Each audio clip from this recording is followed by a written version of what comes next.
Okay, so today what we have here in our studio is this QRD Spark N5 wireless controller.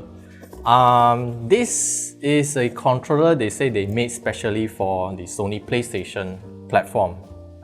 They didn't say it's for PS5 or not. Pretty sure it should be able to support if you plug it in, but doesn't matter. Today we have in the studio is just a PS4, and as you can see, I already unboxed the Spark N5, and it is pretty a unique layout, if I want to say so, because they actually combine both the Microsoft Xbox layout as well as the Sony PlayStation layout. Now, let's put aside the controller and see what comes inside the package for the time being. You get a user manual, a smartphone holder, and the charging cable. That's it, pretty standard. The packaging is a bit of the boring side, but yeah, maybe in the future if they want to build their brand, packaging should be something they need to emphasize more about it. But let's put aside all the accessories and focus on the controller itself first. Now, as I mentioned just now, they are actually using almost a similar, I should say they are actually identical shell with the Microsoft Xbox Series controller, except for one thing, which is the left joystick or thumbstick is following the PlayStation layout. So I'm not sure if the camera is picking up nicely. Now, if you can see, Xbox controller, the left thumbstick is on the upper side, while the D-pad is on the lower side.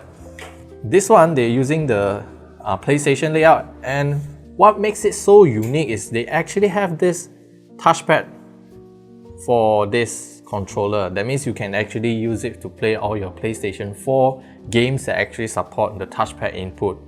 And not just that, they also have all the bells and whistles of those custom or third-party controllers have. For example, they have turbo or macro functions. They even got 2 additional paddle switches at the back for you to customize different inputs or macros to these 2 additional buttons here. And if you turn it on, you can actually see they have RGB for the buttons, and as well as the RGB ring around the joysticks.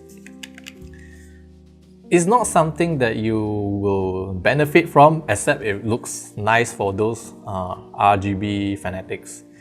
Nonetheless, you also get this unique for Sony PlayStation, whereby this light bar, so that you can actually identify player 1 or player 2, different types of it. You can see from here. It's a bit small, but at least you have it.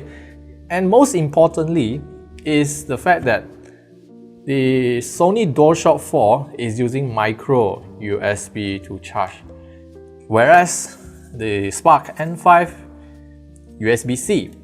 So if you're in the market looking for a replacement DualShock4 controller, the Spark N5 is a very good option, right? Especially for me, in my case, if you can see that my DualShock4 is absolutely battered, as you can see from the joystick alone. This thing is very bad condition. That's why this is a very good replacement for me if I want to play for the Sony PlayStation 4. So you want to pair your QRD Spark N5 with your PlayStation 4, you just have to use the included cable, USB Type A to Type C. Make sure your PlayStation 4 is turned on, and plug in the cable and press the home button. It should start pairing already, unless if you've got your existing controller connected to it, then you might need to do something about it. For example, log in into your account. Oh, and then yeah, now it's logged in already, so I can go around. Especially you can see if you check the status, if you press the home button, you can actually trigger all the controls of your PlayStation 4, and you can also see the status of the battery charging on the screen. So let's fire out some games to see how this thing works. Now going around with the controller itself, again, we have the standard D-pad at the top, 2 joysticks left and right at the bottom, and the face button on the right side. Although the logos, I mean, they are not technically triangle, circle, square and X, but maybe they're just doing this to prevent lawsuits from Sony, not too sure. But at the shoulder buttons, they are actually identical with the Xbox Series, the shoulder buttons.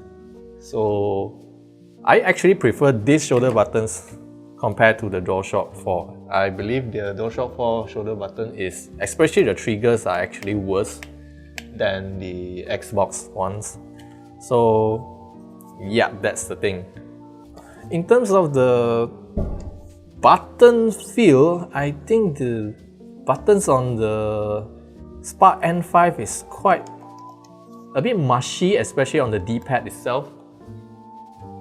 But at least it is better on the how do you call this, the face button, because it is not as noisy as the other two. Not sure if you can. This is the Xbox and the DualShock and the Spark. I think this is less annoying if you play games in the middle of the night, and if you have family members sleeping, then this should be a better option. For example, the D-pad is really quiet. I'm pressing all the D-pads. Compared to the Xbox and the DualShock. DualShock is equally quiet. But man, I did not expect to be this quiet. So in terms of the joysticks, now one of the most important selling point of this controller is the use of Hall effect joysticks. None of the Sony or the Xbox are using the Hall effect joysticks. The benefit is that they are more durable and more accurate, and that means some of those extreme players, especially on the Sony ones, they would have this problem whereby the joystick will drift when after like some time of playing. I mean, this varies according to player because how they treat the controller, I mean, varies. So that's another thing. And what kind of games they play is also will affect the wear and tear of the joystick itself.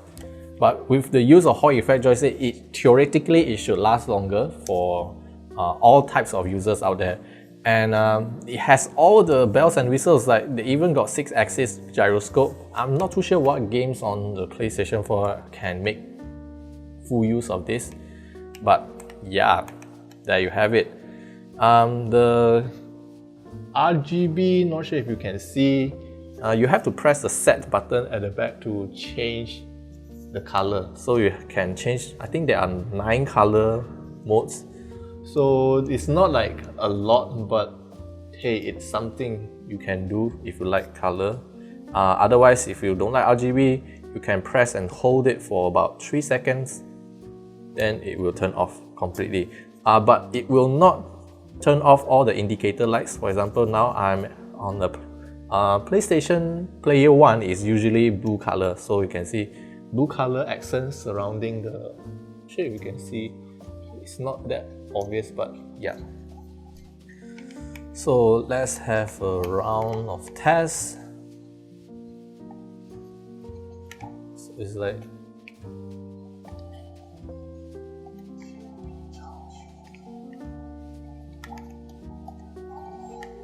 so there's a reason why I like to use the PlayStation layout for Genshin Impact is because they have a character switching on the D-pad, so I can like use the D-pad to like quickly switch between different characters with my index finger. So yep.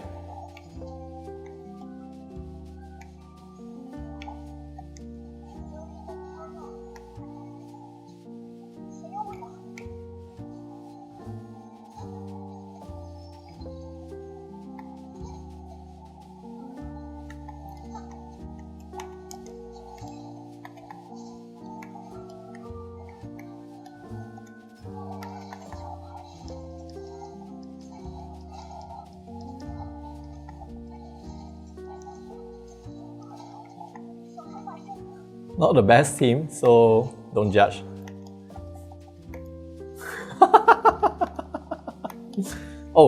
Before I forget, there is also turbo and macro functions on this controller. So to have a quick tutorial how you can use the turbo is by, for example, if you want to repeatedly press the one particular button, so you can hold the button itself. For example, if you want to press the circle button, hold the button, and then press the turbo button once. And then now you can like just hold the button itself, then it will just keep on repeating the button. So this is how you can do it. But this also depends on what kinds of game you play and then what you're trying to do with these buttons. Now this is semi-auto. It's because you can hold the button and then it will trigger. But then if you like hold the button and then press the turbo button once again, then it will go full auto. Right now, I'm not even pressing the circle button and then the character is keep on attacking now. So if you want to stop, you just have to hold it and then press again. See? Full auto. This full auto. Now it stopped. So basically, semi-auto, full auto, and stop. That's it. As for the macro, because of the extra 2 pedal buttons at the back of the controller, you can program 2 sets of macro for each of them.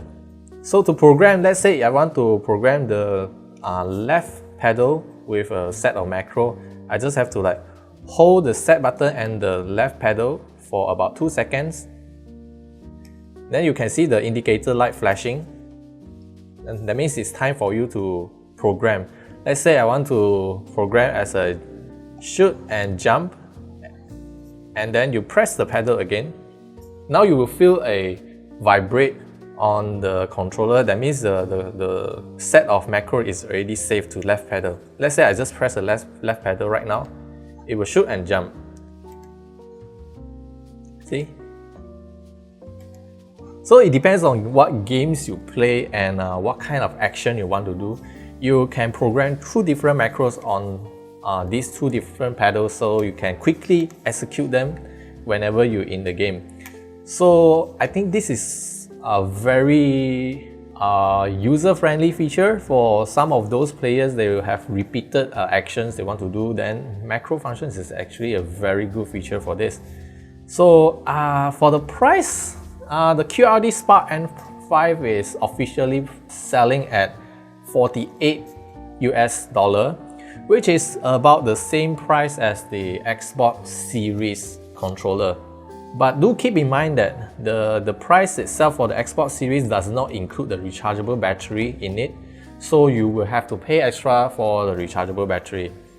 And on top of that is the price of the DualShock4 is $10 more expensive. This one should sell for about 58 or 60 US dollar. And this thing is really targeted as PlayStation 4 users, whereby they can straight away change it. They even have a built-in speaker on it, so it depends on what kind of game you play, then you will have a sound feedback coming from the controller itself. They also included this handphone holder for you to attach your mobile phones like this, and then you just have to slide this into the controller and then you can use it with your phones. So what do you guys think about this QRD N5 Spark N5 controller? Do you think this is a good replacement for your DualShock 4 controller? And if you got any questions, you can leave it down in the comment section below, and I'll see you guys in the next video.